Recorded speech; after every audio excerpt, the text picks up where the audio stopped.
পরিযান পর্ব ২০। ডিসেম্বরের মাঝামাঝি সময়ে শীত বাড়তে থাকে। এ সময় কুয়াশাচ্ছন্ন হয় চারিদিক। দূর থেকে কুয়াশার ভেতর থেকে মানুষ বের হয়ে আসতে দেখা যায়।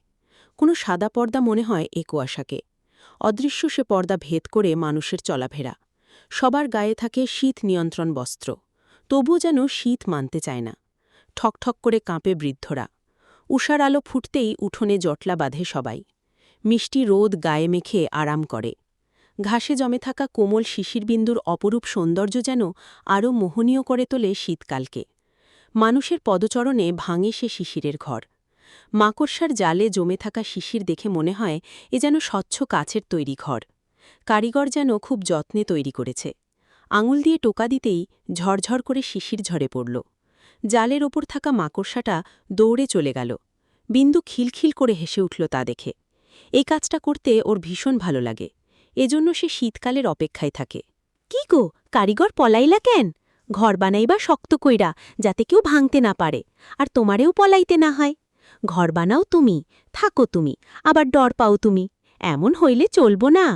আবার উচ্চস্বরে হেসে ওঠে বিন্দু। ওর হাসিতে মুখরিত হয় এই কুয়াশাময় সকাল। খেজুর গাছের ওপর থেকে মহেশ মেয়ের হাসির শব্দ শুনে হাঁক ছাড়ে। কিরে মা, কার লগে কথা কইয়া হাসস? রসের হাড়িটা শক্ত হাতে ধরে বাবার পানে চেয়ে বিন্দু বলে, কিছু না, তুমি নামো তাড়াতাড়ি। মহেশ ধীর গতিতে নেমে পড়ল। বাবার হাত থেকে আরেকটা হাঁড়ি সে হাতে নিল। লম্বা বাঁশের দুই প্রান্তে ৬টা করে মোট ১২টা রসভর্তি হাঁড়ি বাঁধা, আর বিন্দুর দুই হাতে দুটো। মহেশ বাঁশটা কাঁধে নিয়ে বাড়ির পথে রওনা দিল। বিন্দু চলল বাবার পিছু পিছু। শীতকালে মাছ ধরে না মহেশ, কারণ তখন পানি শুকিয়ে যায়। পদ্মায় জাল ফেলে তখন মাছ পাওয়া দুষ্কর। খেজুর গাছ কেটে রস সংগ্রহ করে বাজারে বিক্রি করে সে। আর চন্দনা বাড়ির আঙিমায় সবজি চাষ করে। তা দিয়েই চলে সংসার। এখনও সূর্যের আলো দেখা দেয়নি। এই সময়ে রোজ মহেশ আর বিন্দু বের হয় রস আনতে। বাবার সাথে যেতে বিন্দুর বেশ লাগে। মহেশ আর বিন্দুর আগমনে দৌড়ে যায় সখা। রসের হাড়ি হাতে নিয়ে খুশিতে গদগদ করে মায়ের কাছে গেল। চন্দনা বড় পাতিল চাপিয়েছে মাটির চুলায়। ইন্দু উনুন ধরাচ্ছে। চন্দনা এক হাঁড়ি রস বিন্দুর হাতে দিয়ে জমিদার বাড়িতে দিয়ে আসতে বলে। বিন্দুও সাথে সাথে ছুটল। মেয়ের যাওয়ার পানে ডিকি তাকিয়ে দীর্ঘশ্বাস ফেলে চন্দনা। মেয়েটার মাথা থেকে যে সম্পানের ভূত নেমেছে তাতেই সন্তুষ্ট সে, না হলে রক্ষে ছিল না। গায়ের মানুষ যে ছিছি করত।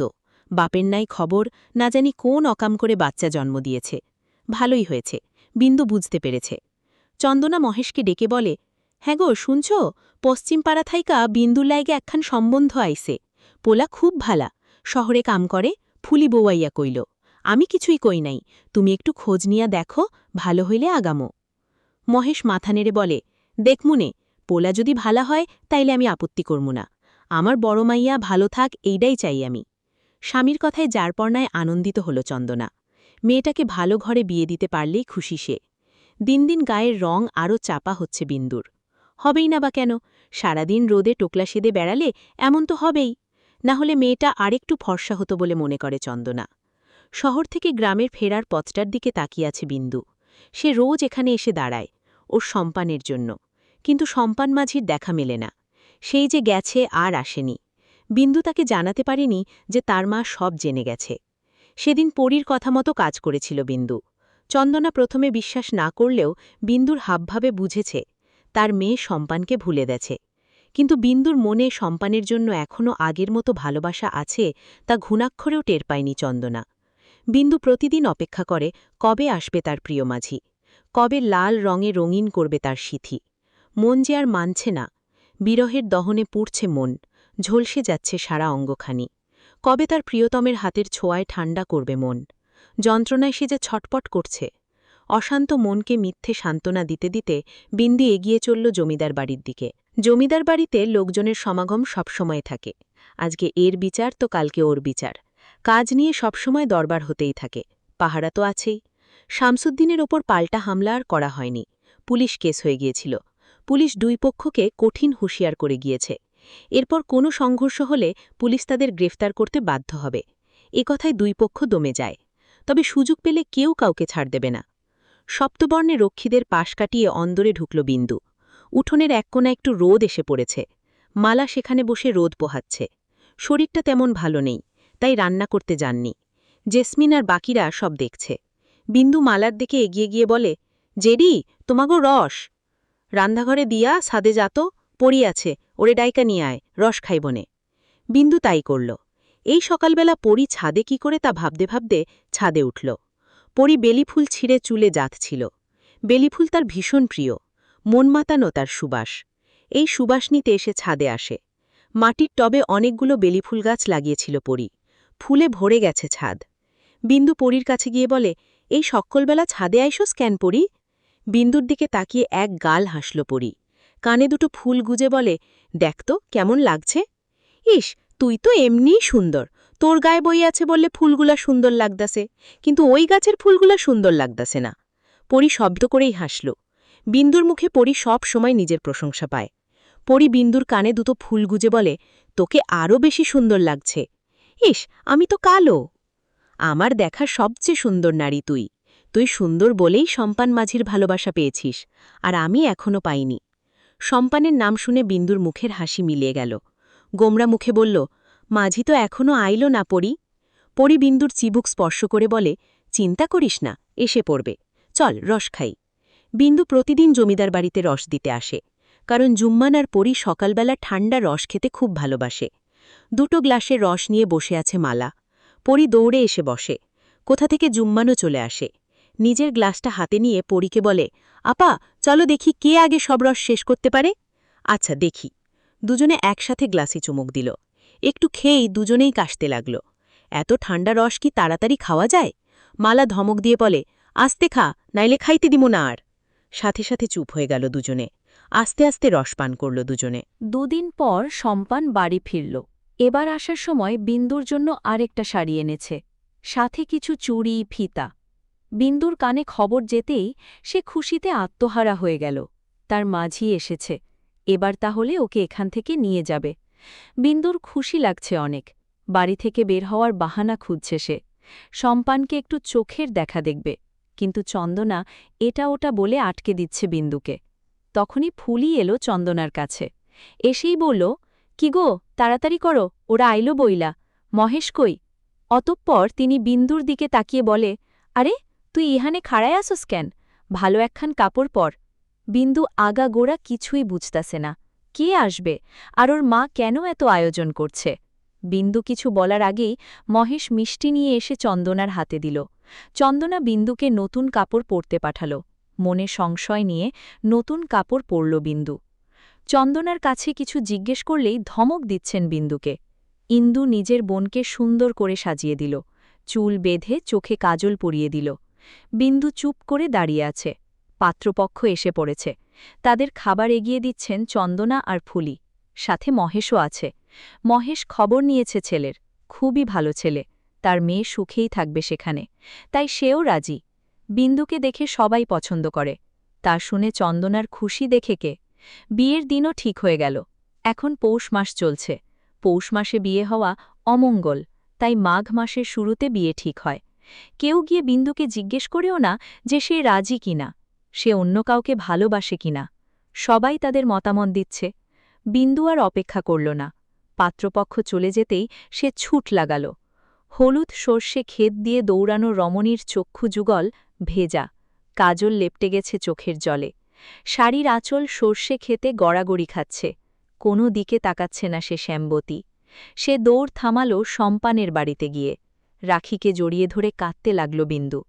আচমকা বিন্দুর কাজে ভরকে গেল রাখি। সম্পান ঘুমিয়েছিল। বিন্দুর কান্না ওর ঘুম ভাঙাল। উঠে এলো সে।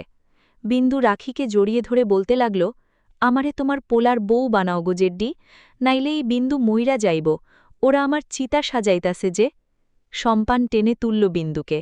ইস, চোখের পানিতে কাজল ধুয়ে গালে লেগে আছে, চোখ দুটো ফুলে গেছে, সারা রাস্তা কাঁদতে কাঁদতে এসেছে। সম্পান বিন্দুর চোখের পানি মুছে দিয়ে বলে, কি হইছে বিন্দু, আমারে ক। ফোপাতে ফোপাতে বিন্দু বলল, মায়ে আমার বিয়া ঠিক করছে মাঝি, আমি ওই পোলারে বিয়া করমু না। আমি তো তোমার ঘরের বউ হইতে চাই মাঝি, ওরা কেন বোঝে না। বিন্দু ঝাঁপিয়ে পড়ল ওর প্রিয়তম মাঝির বুকে। আষ্টে পিষ্টে আঁকড়ে ধরে সম্পানকে। তড়িৎ গতিতে সবকিছু হওয়াতে সম্পান ভরকে গেল। বিন্দু সম্পানকে ছেড়ে সোজা হয়ে দাঁড়িয়ে বলে, তোমারে ভোলার আগে আমি নিজেরেই ভুলমু। আমার শরীর নিস্তব্ধ হইব, চোখের পাতা বন্ধ হইব, হাত পা ঠান্ডা হইব, নিঃশ্বাস শেষ হইব, তাও তোমারে আমি ভুলমু না। আমি থাকতে পারমু না মাঝি। তোমার নামের সিঁদুর ছাড়া অন্য নামের সিঁদুর আমার মাথায় পড়ার আগেই যেন আমার মরণ হয়। বিন্দু, কস কি এইয়া? চুপ থাক, তুই আমার বউ হবি, নাইলে কারও বউ হবি না। বলেই সম্পান অসহায় দৃষ্টিতে রাখির দিকে তাকাল। রাখি ছেলের সম্পর্কে অবগত, বিন্দুকে তিনিও ছেলের বউ হিসেবে দেখতে চান। আজকে বিন্দুর কান্না দেখে তারও কষ্ট হচ্ছে। রাখি সম্পানকে উদ্দেশ্য করে বলে, চল সম্পান, আমি আজই কথা কমু বিন্দুর মার লগে। রাখি সম্পান আর বিন্দুকে নিয়ে উপস্থিত হল চন্দনার কাছে। বাড়িতে তখন বিন্দুর খোঁজ চলছিল। চন্দনা ভাবছিল মেয়েটা গেল কোথায়। তখনই ওদের তিনজনকে আসতে দেখে সেদিকে এগোয় চন্দনা। রাখি চন্দনার হাত দুটো ধরে বলে, তোমার মাইয়ার হাত দুইটা আমার পোলার লাইগা ভিক্ষে চাইগো দিদি। ওরা দুইজন দুইজনরে পছন্দ করে, বিয়া হইলে সুখে থাকব। রেগে গেল চন্দনা, ঝাড়ি মেরে হাত ছাড়িয়ে নিয়ে বলল, দূর হও বাড়ি থেইকা। তোমার পোলার জন্মের ঠিক নাই, আবার ওই পোলার লগে আমার মাইয়া বিয়া দেবার কয়। শখ কত! ওর লগে মাইয়া বিয়া দিলে লোকে ছিছি করব। না দিদি, ওর বাপ আছে। তা কয়জন ওই পোলার বাপ? ভুল বুঝছেন না দিদি, আমার সম্পানের বাপ আছে। তার কোনো খোঁজ নাই, আমার গায়ে কোনো কলঙ্ক নাই দিদি। হইছে, আর কথা কইও না। একটা বেজন্মা পোলার হাতে আমার মাইয়া দিমু না। এই পর্যায়ে সম্পান ভয়ানক রেগে গেল, তেড়ে গেল চন্দনার দিকে। রাখি টেনে ধরে সম্পানকে। আমার মার নামে খারাপ কথা কইলে আপনার গায়ে হাত উঠব কইলাম। চন্দনা চেঁচিয়ে বলে, পোলার সাহস কত বড়, আমারে মারবে, আবার আমার মাইয়া বিয়া করব। এই নেমোখারাম বের হ বাড়ি থাইকা। চেঁচামেচিতে লোকজন জুড়েছে, তবে কেউ কথা বলছে না। সম্পান পাল্টা জবাব দিচ্ছে, আর চন্দনাও খারাপ খারাপ কথা বলতেছে। শেষে মহেশ এসে চন্দনাকে টেনে সরিয়ে নিল। এখানে মহেশ নিজেও কিছু বলতে পারছে না। চন্দনার কথাই শেষ কথা। কয়েকজন সম্পানকে বাড়ি যেতে বলল। যার মেয়ে, সে বিয়ে না দিলে কার কি করার আছে। অবশেষে সম্পান মাকে নিয়ে ফিরে গেল। বিন্দু দৌড়ে পরীর কাছে গেল। এই মুহূর্তে পরী ব্যতীত কেউ ওর সমস্যার সমাধান করতে পারবে না। চন্দনার ভাষা শুনে বিন্দু আর সেখানে দাঁড়ায়নি। সম্পানের অপমান সে দেখতে পারবে না। পরী তখন নিজের ঘরে বসেছিল। বিন্দু এসেই হাঁপাতে লাগল। সখীর অবস্থা দেখে পরী গিয়ে ধরল বিন্দুকে। চিন্তিত হয়ে পরী বলল, কি হয়েছে বিন্দু, এরকম করছিস কেন? বিন্দু সকল ঘটনা বলতে বলতে কেঁদে ফেলেছে। পরীর এবার রাগ হল চন্দনার ওপর। মহিলাটা ভীষণ কঠোর, এই মহিলার কঠিনতম শাস্তি হওয়া উচিত। রুষ্টচিত্ত কণ্ঠে পরী বলে, তোর মা ভালো না বিন্দু, একটা শিক্ষা দিতে হবে তোর মাকে। আমি জানি না তুই কি করবি, কিন্তু আমারে বাঁচা, মাঝিরে ছাড়া আমি থাকতে পারমু না। পরী বিন্দুকে শান্ত হতে বলে। পরী নিজে গিয়েও কিছু বলতে পারবে না, কেননা সে নিজেই চুক্তিবদ্ধ মায়ের কাছে। তাই যা করার বিন্দু আর সম্পানকেই করতে হবে। পরী কাঠের আলমারি থেকে বিন্দুর সিঁদুর কৌটো বের করে বলল, সিঁদুর পরালেই বিয়ে হয় তাই না বিন্দু?